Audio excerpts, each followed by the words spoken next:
காவேரி கிட்ட வந்து கேட்டு எல்லா விஷயத்தையும் கேட்டு தெரிஞ்சுக்கிறாங்க சாரதா. அத கேட்டுட்டு பயங்கரமா அதிர்ச்சி அடைகிறாங்க. குழந்தைய வயித்துல வச்சிருந்தேன் என்கிட்ட சத்தியம் பண்ணி அடின்றாங்க. என்ன சாரிம்மா என்ன மன்னிச்சுடு. அப்போ எனக்கு குழந்தை இருக்குது தெரியாது. அதுக்கப்புறம் தான் நான் ஸ்கேன் வந்து டெஸ்ட் பண்ணி பார்த்தேன். அப்போ தான் எனக்கு தெரிஞ்சது. அதுக்கப்புறம் ஸ்கேனும் நான் எடுத்துட்டேன். யார் கூடடி ஸ்கேன் எடுக்க போனேன்? தனியா போனியா? அப்படின்னு கேட்குறாங்க. அவங்க அக்கா இல்ல அவர் கூட தான் போனேன் அப்படின்னு. அப்போ விஜய்க்கு விஷயம் தெரியுமா? ஆமா அவருக்கும் தெரியும். அடிப்பாவிங்களா 2 பேரும் சேர்ந்து இவ்வளோ தூரம் மறைச்சிட்டு இந்த மாதிரி நாடகம் ஆடியிருக்கீங்களா? அப்படின்னு சொல்லிட்டு அவங்க அம்மா எல்லாரும் கேட்குறாங்க. பாட்டியும் சொல்கிறாங்க, வயிறு பெருசாக இருக்குன்னு சொன்னேனே கேட்டிங்களா எல்லாரும்? அப்படின்னு சொல்லிட்டு இருக்காங்க. எல்லாருமே காவேரி கிட்ட கேட்டுட்ருக்காங்க. அடுத்து அவங்க அம்மா ஒரு முடிவு பண்ணுறாங்க. இதுக்கப்புறம் இப்படியே இருந்தால் வேலைக்கு ஆகாது. அந்த பையனை நான் பார்க்கணும். அந்த அவரை நான் பார்க்கணும். கொஞ்சம் பேசணும். வர சொல்கிறீங்களா? அப்படின்னு சொன்னோன்னே சரி சரிங்க அத்தை.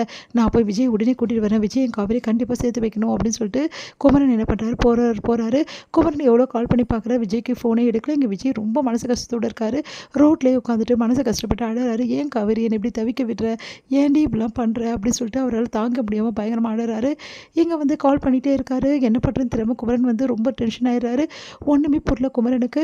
உடனே வந்து என்ன பண்ணுறாரு, நிவினுக்கு கால் பண்ணுறாரு. நடந்த விஷயத்தையெல்லாம் நிவின் கிட்ட சொல்கிறாரு. நிவின் அதிர்ச்சி அடைகிறாரு. என்னென்ன சொல்கிற? அப்போ உனக்கு முன்னாடியே தெரியுமாடா? எனக்கு எல்லாமே தெரியும்ண்ணே அப்படின்னோடனே, இப்போ விஜய் எங்கே இருக்காருன்னு தெரிலடா. விஜய் வந்து அத்தை பார்க்கணும் நாங்கள். அப்போ தான் விஜயும் காவேரி ஒன்று சேர முடியும். ஒன்றும் பயப்படாதுண்ணே. நம்ம போய் தேடி பார்க்கலாம். விஜய் எங்கே போயிருக்க போகிறாரு? நம்ம கொஞ்சம் தூரம் போயிட்டு அப்படியே கால் பண்ணிட்டுக்கலாம் அப்படின்னு சொல்லிட்டு 2 பேருமே கிளம்புறாங்க.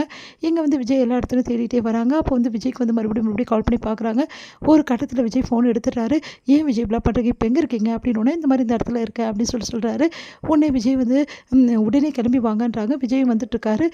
அப்புறம் விஜய் மீட் பண்ணுறாங்க எல்லாரும். இந்த மாதிரி நடந்த விஷயத்தை எல்லாத்தையுமே விஜய் கிட்ட சொல்கிறாங்க. விஜய் பயங்கரமாக அதிர்ச்சி அடைகிறாரு. காவேரிக்கு நான் டைவர்ஸ் நோட்டீஸ் கொடுத்தேனா? இது யார் சொன்னது? பாட்டியும் வந்து உங்கள் சித்தியும் தான் வீட்டில் வந்து கொடுத்துட்டு போனாங்க. வீட்டில் பெரிய பிரச்சனை ஆயிடுச்சு. இதனால் காவேரி ரொம்ப டென்ஷன் ஆகிட்டா. வேறு வழி இல்லாமல் காவேரி எல்லா உண்மையும் சொல்லிட்டா. நிவின் சொல்கிறாரு. ஏன் இவ்வளோ நாளாக மறைச்சிங்க இந்த விஷயத்தைன்னு சொல்லிட்டு குமரனும் கேட்குறாரு. சாரி ப்ரோ அப்படின்றாங்க. அத்தை உங்களை பார்க்கணுன்றாங்க. நீங்கள் உடனே வீட்டுக்கு வாங்க. நிறைய பிரச்சனையாக இருக்குது. காவேரி பற்றி அவங்க பேசணுன்றாங்க. அத்தைக்கு விஷயம் தெரிஞ்சோன்னே எங்களுக்கே ஒன்றும் புரியல. அவங்க என்ன முடிவு எடுக்க போகிறாங்கன்னு தெரியல அப்படின்னோடனே சரி நான் உடனே வரேன் அப்படின்னு சொல்லிட்டு விஜயும் வராரு.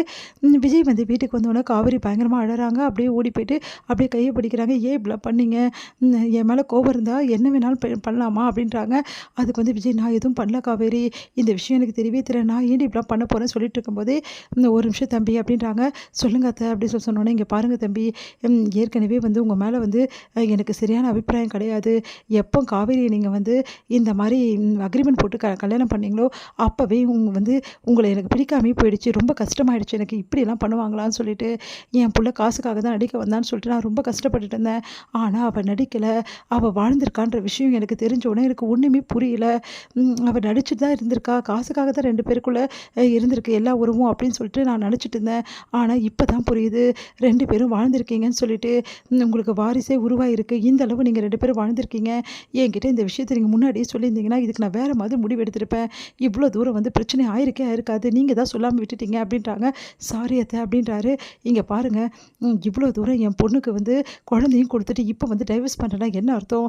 அதான் நான் சொன்னேனே அத்தை, எனக்கு இதை பற்றி எதுவுமே தெரியாது. உங்கள் வீட்டில் இருக்கவங்கள நீங்கள் தான் பேசணும். அவங்ககிட்ட பேசி புரிய வைங்க.